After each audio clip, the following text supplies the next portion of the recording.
평생 가족을 위해 희생하며 열심히 살았는데 왜 말년에 외롭고 일이 자꾸 꼬일까요? 혹시 여러분도 모르는 사이에 스스로 쌓아온 공덕의 숲에 불을 지피고 계신 건 아닙니까? 수십 년을 바르게 살았습니다. 자식 뒷바라지에 허리가 휘어도 참았고 가족을 위해 하고 싶은 것들을 수없이 내려놓으셨을 것입니다. 그런데 왜 나이 들수록 관계는 멀어지고 기대했던 것들은 어긋나고 마음은 오히려 더 무거워지는 것인지 그 이유를 헤아려 보신 적이 있으실 것입니다. 부처님께서는 그 이유를 이미 2500년 전에 설하셨습니다. 오늘 우리가 함께 들여다볼 가르침은 화엄경이 전하는 진심, 곧 화내는 마음이 한 사람의 삶 전체를 어떻게 바꾸어 놓는가 하는 법문입니다. 분노는 순간의 감정이 아닙니다. 부처님의 가르침에 따르면 그것은 한 생에 걸쳐 쌓아온 공덕을 한순간에 태워버리는 가장 무서운 불꽃입니다. 이 법문을 끝까지 들으시면 여러분의 마음속에서 어떤 불이 타고 있었는지 보이실 것입니다. 그리고 그 불을 어떻게 가라앉힐 수 있는지 구체적인 길이 열릴 것입니다. 화엄경은 부처님께서 깨달음을 이루신 직후 그 깨달음의 눈으로 바라본 세계를 고스란히 담은 경전입니다. 이 세상이 어떻게 이루어져 있는지, 마음이 어떻게 삶을 만들어가는지 그 장엄한 진실을 설하신 법문이 바로 화엄경입니다. 그 핵심에 있는 한 가르침이 있습니다. 일체유심조, 모든 것은 마음이 만든다는 것입니다. 이 말씀은 삶이 고달픈 이유도 마음 안에 있고 삶이 달라지는 열쇠도 마음 안에 있다는 뜻입니다. 그리고 그 마음 가운데서 진심은 가장 먼저 다스려야 할 불꽃으로 지목됩니다. 오늘 이 시간은 그 가르침을 조용히 들여다보는 자리입니다. 경전 해설이 어렵게 느껴지실 것 없습니다. 부처님의 말씀은 공부하는 사람을 위한 것이 아니라 지금 이 순간 괴로운 사람을 위한 것이었습니다. 천천히 함께 걸어가 보겠습니다. 그 첫걸음이 바로 지금 시작됩니다. 화엄경에는 이런 가르침이 있습니다. 진심지화, 능소공덕지림. 번역하면 화내는 마음의 불길은 공덕의 숲을 능히 태울 수 있다는 말씀입니다. 짧은 한 문장입니다. 그러나 이 안에는 한 사람의 생애 전체를 설명하는 무게가 담겨 있습니다. 여러분, 숲을 떠올려 보십시오. 한 그루의 나무가 자라려면 수십 년이 걸립니다. 씨앗이 땅에 떨어지고 뿌리가 내리고 비와 햇빛을 받고 계절을 견뎌야 합니다. 그렇게 자란 나무들이 모여야 비로소 숲이 됩니다. 그런데 그 숲 전체가 불 하나로 하룻밤 사이에 사라질 수 있습니다. 공덕이 그렇습니다. 수십 년의 보시와 인욕과 정진이 쌓여 만들어진 것이 한순간의 분노로 무너질 수 있다는 것입니다. 이것은 비유가 아닙니다. 부처님께서 직접 설하신 인과의 법칙입니다. 경전에 없는 말씀이 아닙니다. 이미 2500년 전 부처님께서는 분노가 단순한 감정이 아니라 업을 태우는 불이라고 분명히 밝히셨습니다. 우리가 지은 선업은 무형의 씨앗입니다. 보이지 않지만 쌓이고 쌓인 것은 반드시 결실을 맺습니다. 그런데 진심, 즉 화내는 마음이 일어나면 그 씨앗들이 불에 타버립니다. 타버린 씨앗은 싹을 틔우지 못합니다. 공덕이 사라진 자리에는 결실 대신 허탈함이 남게 됩니다. 오래 수행하셨어도 어느 날 마음이 터질 것 같은 순간이 있으셨을 것입니다. 가장 가까운 사람에게 참았던 말이 한꺼번에 쏟아졌던 그날 밤을 기억하시는 분이 계실 것입니다. 그리고 그 뒤에 남은 무거운 감각, 그것이 바로 공덕이 흔들리는 느낌이었습니다. 부처님께서는 그 순간을 숲에 불을 지른 것과 같다고 설하십니다. 그렇다면 왜 화내는 마음이 그토록 강한 것입니까? 불교에서는 진심을 삼독 가운데 하나로 꼽습니다. 탐, 진, 치, 즉 탐욕과 분노와 어리석음입니다. 이 세 가지를 독이라 부르는 이유가 있습니다. 독은 조금만 들어와도 몸 전체를 흔듭니다. 분노도 마찬가지입니다. 마음에 깃드는 순간 이성이 흐려지고 말이 날카로워지고 관계가 끊어지기 시작합니다. 그리고 그 과정에서 공덕의 뿌리가 조금씩 타들어갑니다. 중요한 것은 진심이 반드시 큰 폭발이 아니라는 점입니다.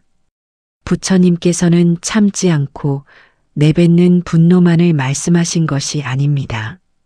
속으로 삭히면서 굳어가는 원망, 잊지 못하고 되새기는 억울함, 상대를 탓하며 품는 미움, 이것들도 모두 진심의 다른 얼굴입니다. 화내는 마음이 마음 안에 살고 있는 것, 그것 자체가 이미 불꽃이 살아있는 상태입니다. 경전은 이미 그 답을 품고 있었습니다. 화엄경이 진심을 이처럼 엄중하게 다루는 이유는 이 경전이 인과를 가장 정밀하게 설하는 경전이기 때문입니다. 화엄경의 세계관에서 우리가 짓는 모든 행위는 씨앗이 됩니다. 좋은 씨앗은 좋은 결실로 돌아오고 나쁜 씨앗은 반드시 그에 맞는 결과를 가져옵니다. 진심이 무서운 것은 그것이 공덕의 씨앗을 직접 태워버리는 불이기 때문입니다. 선업의 뿌리를 끊어버리는 힘, 그것이 분노가 가진 업의 무게입니다. 여러분, 이 말씀을 들으며 혹시 억울한 마음이 올라오신 분이 계실 것입니다. 나는 억울해서 화를 낸 것인데 그것도 잘못이냐고. 그 마음 충분히 이해됩니다. 억울한 상황은 분명히 있습니다. 잘못한 쪽이 따로 있는 경우도 있습니다. 부처님께서는 그것을 부정하지 않으십니다. 다만 이렇게 말씀하십니다. 화를 내는 것이 상대를 벌하지는 않는다고. 그 불꽃이 가장 먼저 태우는 것은 화를 내는 바로 그 사람의 공덕이라고. 이것이 인과의 냉정함입니다. 그리고 동시에 이것은 우리에게 선택권을 돌려주는 가르침이기도 합니다. 상대가 어떻게 하든 내 마음을 어떻게 쓰느냐는 내가 결정할 수 있다는 것입니다. 그 어둠 속에서도 깨어남의 씨앗은 이미 심겨져 있었습니다. 지금 이 가르침을 듣고 계신 여러분의 마음 안에 오래된 분노가 있으실 수 있습니다. 수십 년 전의 서운함이 아직 녹지 않은 분도 계실 것이고 가까운 사람에게 받은 상처가 아물지 않은 분도 계실 것입니다. 부처님의 이 말씀은 그 감정을 억누르라는 것이 아닙니다. 그 불꽃이 지금 어디에 있는지 있는 그대로 바라보십시오. 바라보는 것이 수행의 시작입니다. 화엄경은 말합니다. 마음이 만든다고.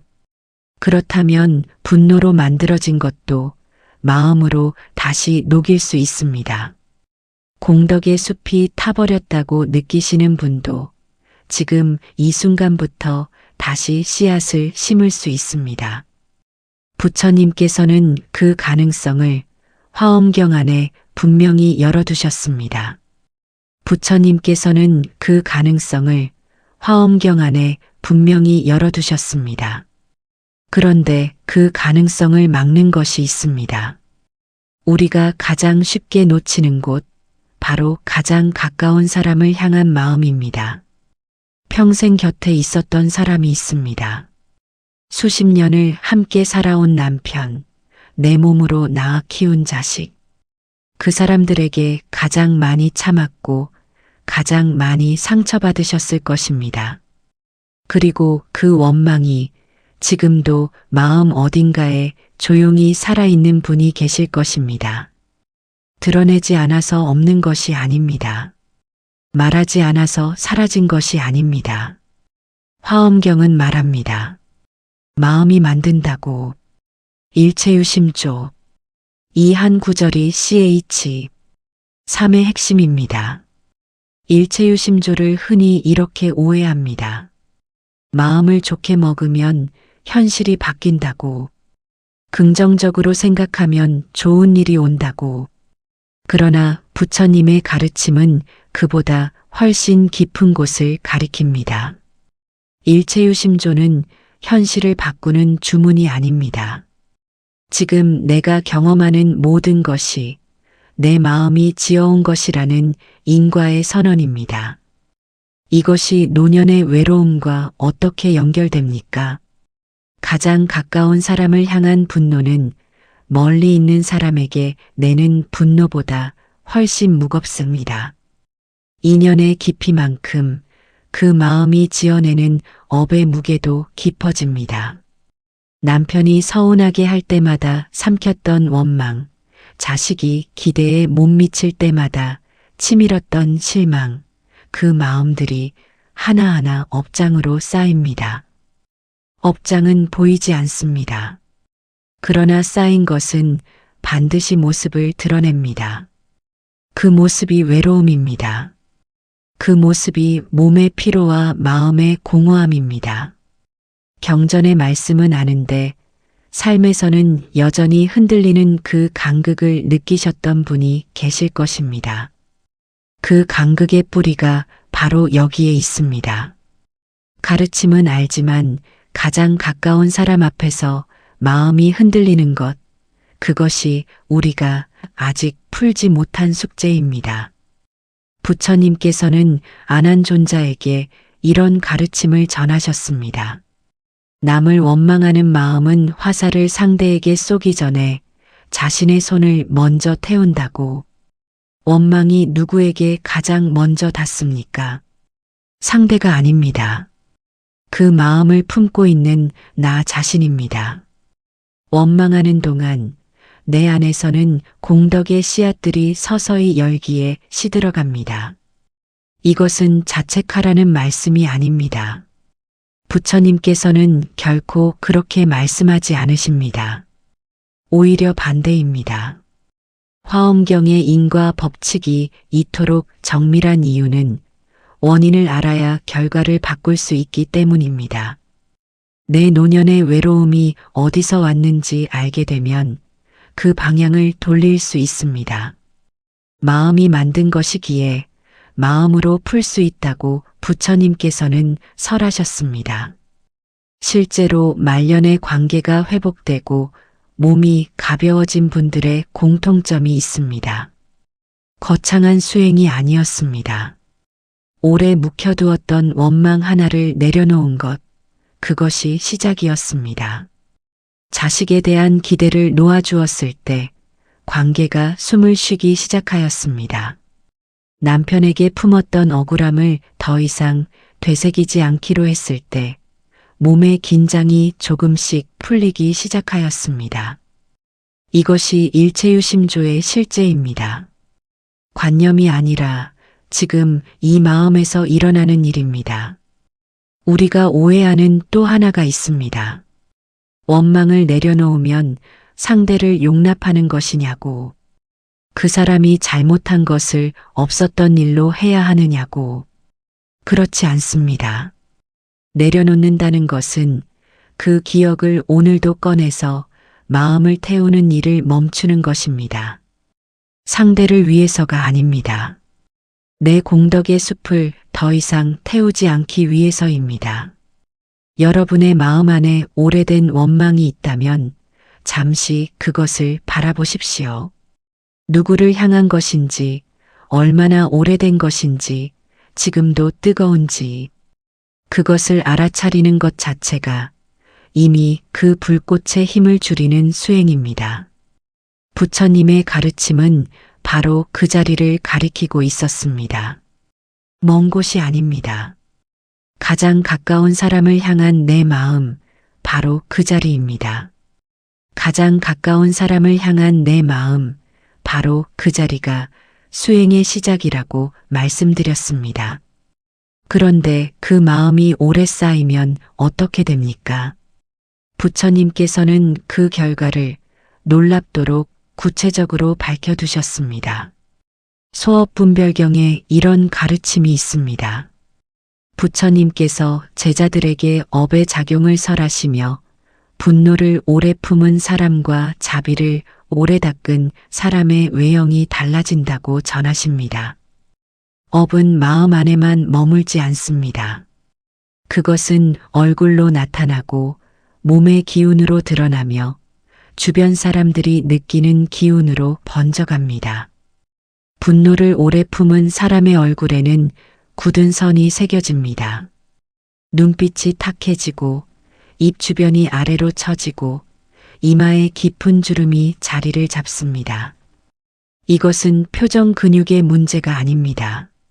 마음이 몸을 빚어온 결과입니다. 반대로 자비심을 오래 닦은 사람의 얼굴에는 나이가 들수록 온화한 빛이 깃듭니다. 눈가에 주름이 있어도 그 안에 따뜻함이 있고 목소리에서 편안함이 느껴집니다. 우리 주변에서 이런 분들을 만나신 적이 있으실 것입니다. 오래 살았는데도 옆에 있으면 마음이 가라앉는 어른, 특별히 무슨 말을 하지 않아도 그 분위기가 주위를 부드럽게 만드는 분. 그것이 바로 업이 몸 밖으로 드러난 모습입니다. 부처님께서는 소업분별경에서 이것을 단순한 인상의 문제로 설하지 않으십니다. 지금 이 생에서 짓는 업이 몸의 조건을 만들어 간다고 분명히 밝히십니다. 분노와 원망을 습관으로 삼으면 몸 안의 기운이 막히고 굳습니다. 열기가 위로 올라가고 장부가 긴장 상태에 놓이게 됩니다. 한의학에서 화병이라고 부르는 것이 바로 이 상태입니다. 그것이 오래되면 혈액순환에 영향을 주고 수면을 방해하며 면역의 흐름을 흩어놓습니다. 이것이 업이 몸을 만드는 방식입니다. 눈에 보이지 않지만 정밀하게 작동합니다. 여러분, 몸이 자꾸 무겁고 이유 없이 피로하며 수면이 얕고 기력이 회복되지 않는다고 느끼신 분이 계십니까? 그 괴로움의 뿌리가 어디인지 밤마다 헤아려 보셨던 시간이 있으셨을 것입니다. 부처님의 가르침은 그 뿌리를 가리킵니다. 오래된 분노, 삭히지 못한 원망, 되새김질하는 억울함. 이것들이 몸 안의 기운을 오랫동안 흩어놓고 있다는 것입니다. 반대의 경우를 보십시오. 자비심을 꾸준히 닦은 사람의 몸에는 기운이 고르게 흐릅니다. 화가 오르지 않고 두려움이 쌓이지 않으며 몸이 이완된 상태를 오래 유지합니다. 소업분별경은 이런 사람이 다음 생에 단정하고 건강한 몸을 받는다고 설합니다. 숫자와 생애를 따지기 전에 지금 이 순간 이 몸 안에서 이미 그 결과가 시작된다는 것을 먼저 바라보십시오. 다음 생은 먼 이야기가 아닙니다. 지금 이 마음이 내일의 몸을 짓고 있습니다. 그렇다면 어떻게 하면 됩니까? 부처님께서는 자비관 수행을 전하십니다. 앉아서 눈을 감고 마음속으로 가장 먼저 나 자신을 향해 말합니다. 내가 건강하기를, 내가 편안하기를, 내가 행복하기를. 그 다음 가장 가까운 사람을 떠올립니다. 그 사람이 건강하기를, 편안하기를, 행복하기를. 그리고 원망스러운 사람을 떠올립니다. 그 사람 또한 건강하기를, 편안하기를, 행복하기를. 억지로 좋아할 필요가 없습니다. 감정이 따라오지 않아도 됩니다. 다만 그 말을 마음에 얻는 것, 그것이 자비관의 시작입니다. 이 수행을 매일 밤 잠들기 전 3분만 이어가십시오. 억울함을 되새기던 그 자리에 이 말이 조용히 들어앉기 시작합니다. 그 괴로움의 한가운데서 부처님은 길을 열어두셨습니다. 분노가 몸을 빚는다면 자비 또한 몸을 빚습니다. 어느 쪽 씨앗을 오늘 밤 심느냐, 그 선택이 내일의 얼굴을 만들어갑니다.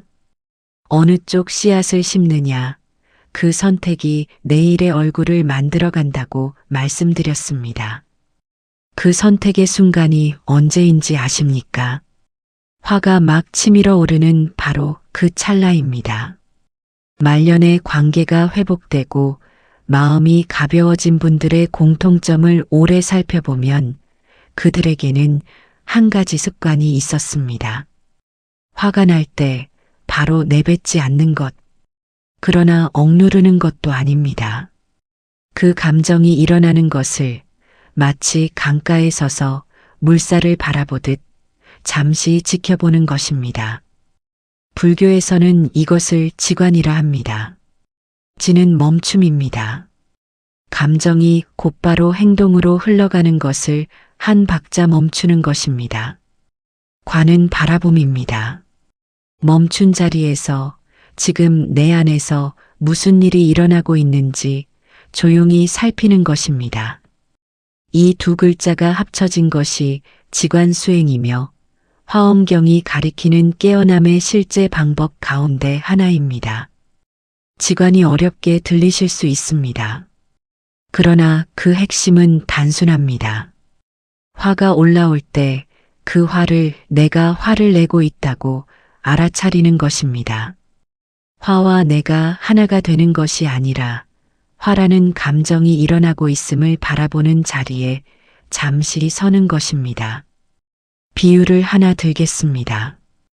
부엌에 연기가 피어오를 때 연기 속으로 뛰어들어 함께 휘말리는 사람과 한 발 물러서서 어디서 연기가 나는지 살피는 사람이 있습니다.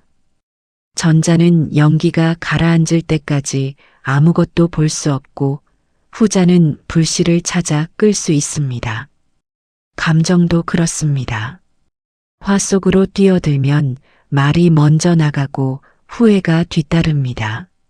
한 발 물러서서 바라보면 그 화가 어디서 왔는지가 보이기 시작합니다. 이것은 방편입니다. 문자에 머물지 말고 지금 이 마음 안에서 일어나는 것을 보십시오.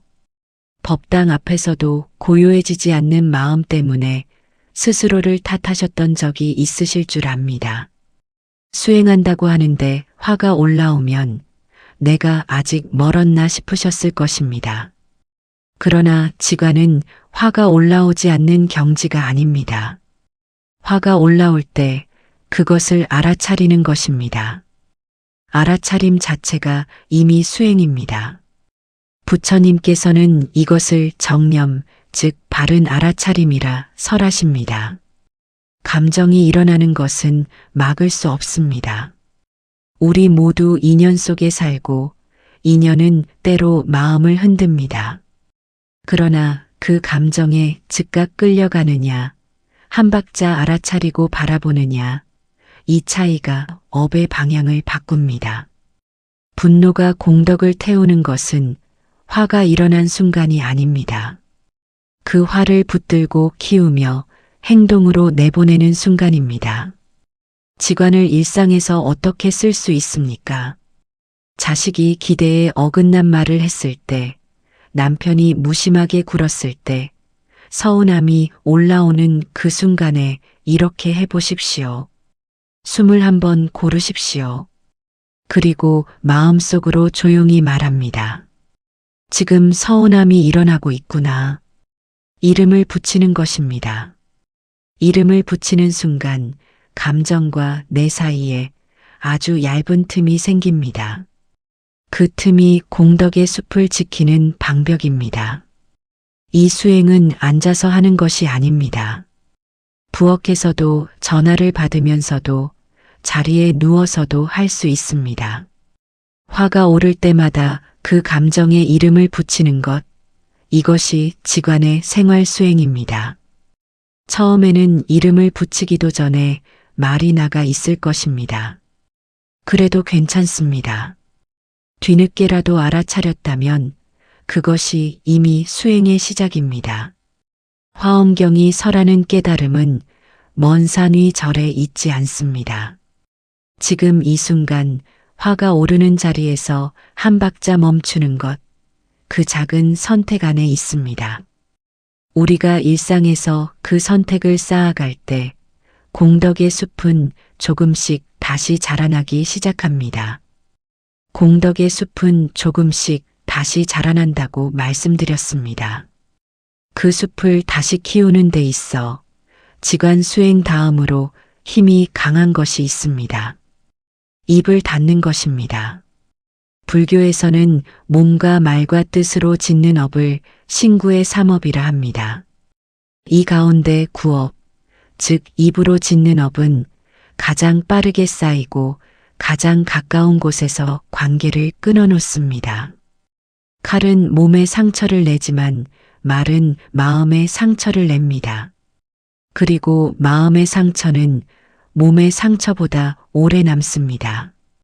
화엄경에서 십지품은 보살이 깨달음을 향해 나아가는 10단계의 수행길을 설합니다.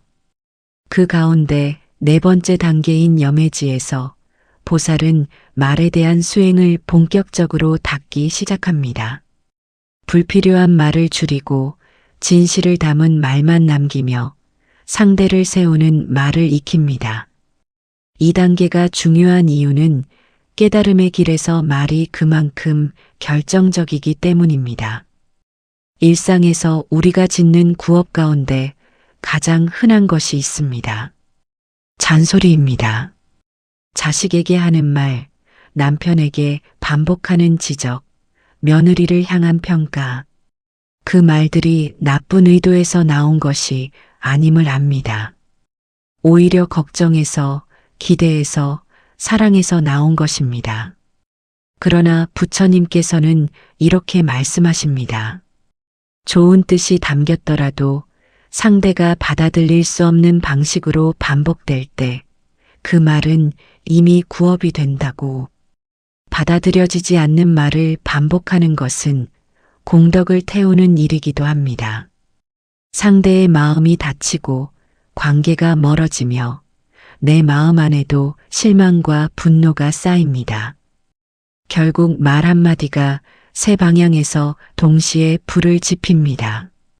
오래 수행하셨어도 가장 가까운 사람 앞에서는 말이 먼저 나가셨던 적이 있으실 것입니다.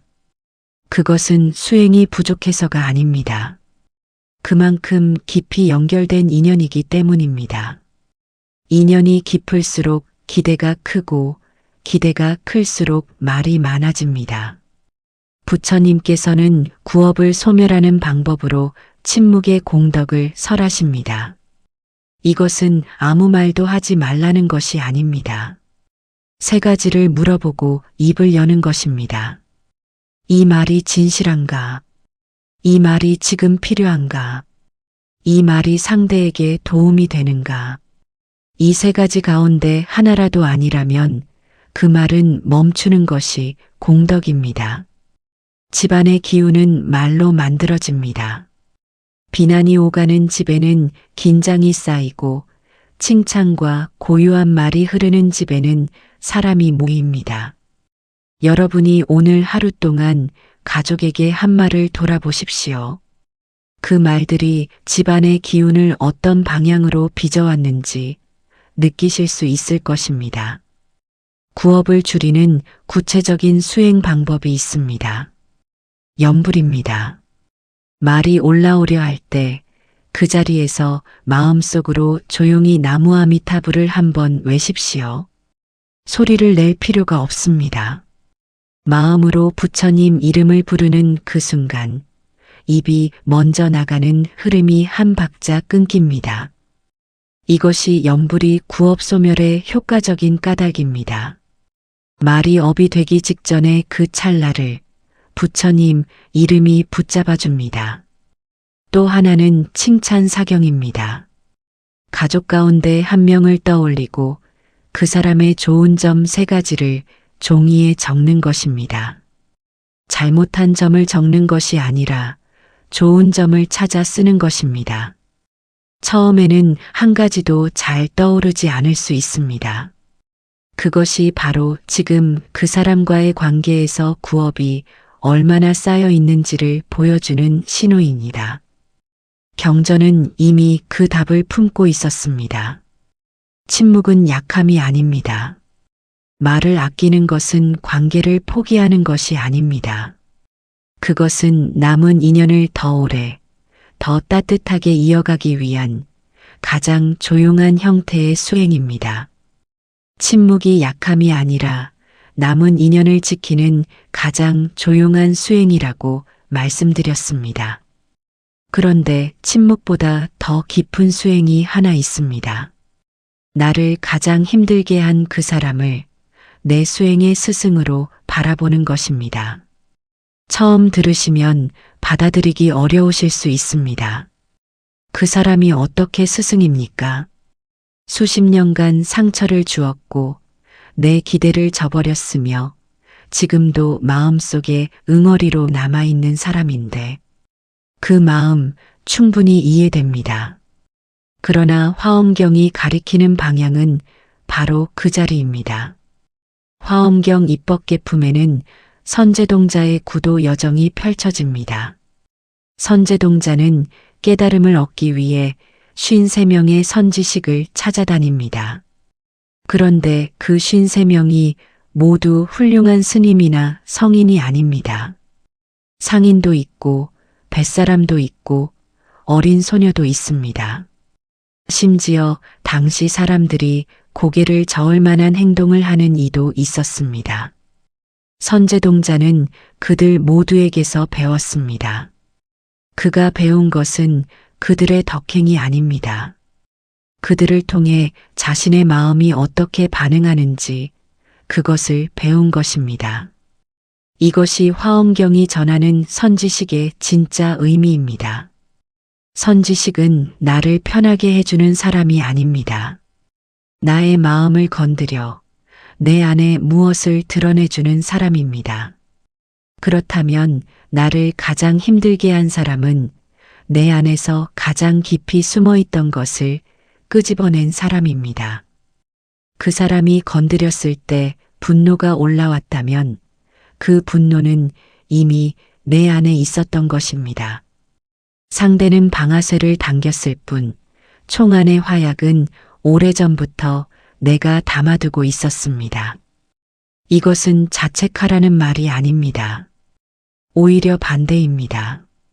이 인과를 이해하면 원망의 방향이 바뀝니다. 저 사람이 나를 이렇게 만들었다는 생각에서 내 안에 이런 것이 있었구나는 발견으로 옮겨갑니다. 그 순간 원망은 탐구가 됩니다. 분노는 수행의 재료가 됩니다. 오래 수행하셨어도 마음이 뜻대로 되지 않는 날이 있으셨을 것입니다. 특히 특정한 사람을 떠올릴 때 오랜 수행이 한순간에 무너지는 느낌을 받으신 분이 계실 것입니다. 그것은 수행이 얕아서가 아닙니다. 그 사람이 바로 여러분의 가장 깊은 선지식이기 때문입니다. 아직 풀리지 않은 숙제를 들고 있는 스승입니다. 그렇다면 어떻게 합니까? 원수를 억지로 은인으로 여기라는 것이 아닙니다. 부처님께서는 그런 무리한 것을 요구하지 않으십니다. 다만 이렇게 바라보십시오. 저 사람은 내 업장을 보여주기 위해 이 생에서 나와 인연이 닿은 것이다. 그 인연이 불편하고 고통스럽다면 그만큼 중요한 업장이 거기에 있다는 신호입니다. 구체적인 수행 방법이 있습니다. 108배 수행 중에 그 사람을 떠올리십시오. 절을 올리면서 마음속으로 이렇게 발언합니다. 이 인연을 통해 내 업장이 소멸되기를, 저 사람도 이 인연에서 자유로워지기를. 억지로 감사하지 않아도 됩니다. 다만 이 절이 저 사람을 향한 원망이 아니라 내 업장을 향한 예배임을 알고 올리십시오. 한 번의 절이 원망을 쌓는 대신 업장을 줄이는 방향으로 바뀝니다. 이것이 선제동자가 53번의 문을 두드린 까닭입니다. 그는 완벽한 스승을 찾아다닌 것이 아니었습니다. 자신의 마음을 비추는 거울을 만날 때마다 그 앞에 섰습니다. 그 거울이 아름답든 불편하든 거기서 자신을 보았습니다.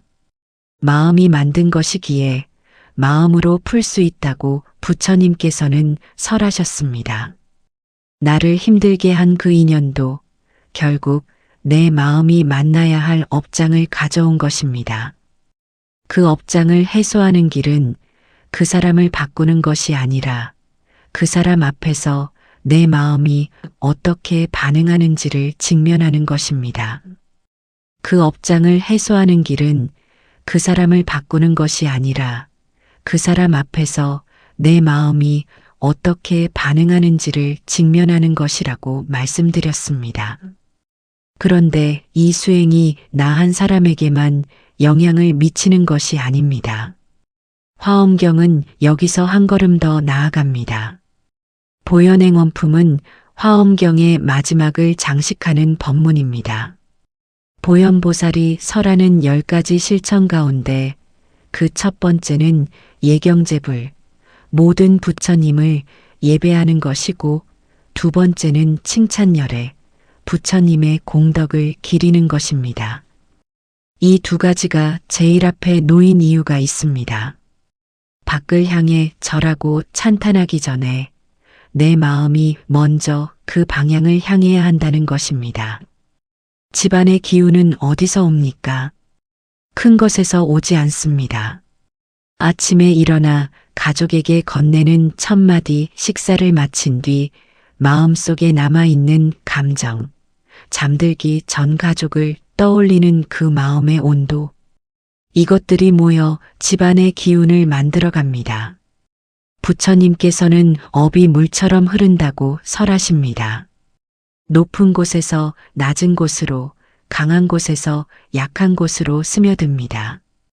부모의 마음이 가정 안에서 가장 높고 깊은 물줄기입니다. 그 물이 맑으면 집안 전체가 그 맑음을 마십니다. 그 물이 탁하면 가장 가까운 사람이 먼저 그 탁함에 잠깁니다. 자녀가 그것을 가장 깊이 흡수합니다. 이것은 인과의 연장선입니다. 내가 품은 분노와 원망이 업장으로 쌓이면 그 업의 무게는 나에게서 끝나지 않습니다. 가장 가까운 인연, 즉 자녀에게 이어지는 기운의 흐름이 됩니다. 반대로 내가 마음의 평온을 닦으면 그 평온의 기운 또한 자녀의 삶에 스며듭니다. 부모가 평온하면 자녀의 마음이 기댈 땅이 생깁니다. 화엄경이 설하는 연기의 세계에서 모든 존재는 서로 이어져 있습니다. 나의 마음과 자녀의 삶이 별개의 것이 아닙니다. 그 연결의 중심에 부모의 업이 있습니다. 그렇다면 자녀를 위해 내가 할 수 있는 가장 큰 일이 무엇입니까? 더 많은 것을 해주는 것이 아닙니다. 더 많이 걱정하는 것도 아닙니다. 내 마음에서 분노와 원망의 불씨를 하나씩 꺼가는 것입니다. 그것이 자녀의 앞길을 막고 있던 가장 가까운 업장을 걷어내는 일입니다. 불자님들, 이 말씀이 가슴 깊이 닿으시는 분이 계실 것입니다. 자녀가 왜 저렇게 힘든 길을 걷고 있는지, 왜 좋은 인연을 만나지 못하는지 밤마다 기도하며 헤아려 보셨을 것입니다. 부처님의 가르침은 그 기도의 방향을 알려줍니다. 자녀를 바꾸어 달라는 기도보다 내 마음 안의 불씨를 꺼달라는 발언이 인과의 흐름에서 더 강한 힘을 가집니다. 구체적인 수행이 있습니다. 매일 아침 가족을 향한 회향을 올리십시오. 108염주를 한 바퀴 돌리며 나무 아미타불을 염하십시오. 그리고 염하는 공덕을 자녀에게 돌립니다. 마음속으로 이렇게 발언합니다. 이 염불의 공덕이 내 자녀의 앞길을 맑게 하기를, 이 공덕이 우리 가문의 업장을 녹이기를. 이것이 회향입니다. 회향은 내가 쌓은 공덕을 내가 갖지 않고 가장 가까운 인연에게 돌리는 수행입니다. 보현행 원품에서 보현보살이 설하는 10가지 행원 가운데 하나가 바로 수의공덕과 회향입니다. 공덕을 쌓고 그것을 나누는 것, 그것이 보현보살이 가르치는 실천의 핵심입니다. 집안의 기운을 바꾸는 것은 거창한 일이 아닙니다. 오늘 아침 염주 한 바퀴, 그 공덕을 자녀에게 돌리는 짧은 발언, 이것이 가문의 업장 위에 새 씨앗을 심는 일입니다. 공덕의 숲은 이렇게 한 알 한 알 다시 자라납니다. 공덕의 숲은 한 알 한 알 다시 자라난다고 말씀드렸습니다. 그 숲이 가장 결정적으로 힘을 발휘하는 순간이 있습니다. 바로 이 생의 마지막, 임종의 그 순간입니다. 부처님께서는 임종 씨의 마음을 매우 중요하게 설하십니다. 화엄경뿐 아니라 여러 경전에서 공통적으로 전하는 것이 있습니다. 사람이 이 생을 마칠 때 그 마지막 한 생각이 다음 생의 방향을 결정짓는다는 것입니다. 마지막 마음이 평온하면 그 평온 안에서 다음 문이 열립니다. 마지막 마음이 분노와 원망으로 가득하면 그 무게 안에서 다음 길이 결정됩니다. 이것이 극락왕생의 핵심입니다. 극락은 먼 곳이 아닙니다. 임종의 순간 아미타불을 향해 열린 마음 하나가 그 문을 여는 열쇠입니다. 그러나 평생 분노와 원망을 품어온 마음이 죽음의 문 앞에서 갑자기 고요해지기는 어렵습니다. 죽음의 순간에 어떤 마음으로 있을지는 살아온 날들이 결정합니다. 그래서 지금 이 수행이 중요합니다. 오늘 한 박자 멈춘 것, 오늘 염불 한 바퀴 돌린 것, 오늘 원망 하나를 들여다본 것, 그것들이 쌓여 임종의 그 한순간에 평온한 마음이 남아있게 합니다. 공덕의 숲은 그 마지막 순간을 위해 자라나고 있는 것입니다. 여러분, 이 법문을 들어오신 이유가 있으실 것입니다. 말년의 삶이 뜻대로 되지 않아서, 관계가 멀어져서, 몸이 무거워서, 그 이유들이 모두 하나의 뿌리로 이어집니다. 화내는 마음, 진심. 부처님께서는 그 뿌리를 직접 가리키셨습니다. 그리고 그 뿌리를 바꾸는 것이 말년을 바꾸는 것이며 임종을 바꾸는 것이고 다음 생을 바꾸는 것이라고 설하셨습니다. 우리가 이 긴 법문을 함께 걸어온 것은 죽음을 두려워하기 위해서가 아닙니다. 남은 날들을 다르게 살기 위해서입니다. 지관으로 감정의 흐름을 바라보고 염불로 구업의 고리를 끊고 108배로 원망을 업장 소멸의 에너지로 바꾸고 회향으로 공덕을 가족에게 돌리는 것. 이 수행들이 하루하루 쌓이면 마지막 그 순간은 저절로 달라져 있습니다. 화엄경이 남긴 한마디를 다시 가슴에 얹겠습니다. 일체유심조. 모든 것은 마음이 만듭니다. 지옥도 극락도 마음에 달려 있습니다. 그것은 먼 세계의 이야기가 아닙니다. 오늘 밤 잠들기 전 이 마음이 어떤 상태에 있는가, 그것이 이미 극락과 지옥의 갈림길입니다. 이 법문을 들으신 공덕이 헛되지 않기를 발언합니다. 오늘 밤 이 자리에서 들은 가르침이 여러분의 마음속 한켠에 조용히 자리를 잡기를 바랍니다.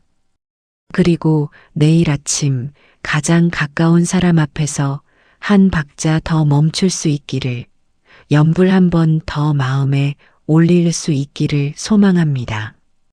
이 법문을 듣고 생겨난 선한 마음의 공덕을 이 자리에 함께하신 모든 분의 가족과 자녀와 돌아가신 부모님과 인연 있는 모든 영가에게 회양합니다.